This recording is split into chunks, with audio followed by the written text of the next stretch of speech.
Is there a worse publication on the face of the earth than the Wall Street Journal? I wouldn't use that to line up my cage for parrot droppings.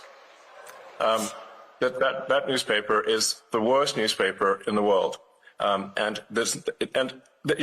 there's one newspaper that should be pro-capitalist, it's the one with Wall Street in the name. But it isn't. So I have the very lowest opinion of the Wall Street Journal. Absolute nonsense. And you clearly believe the tripe that you've read in those papers.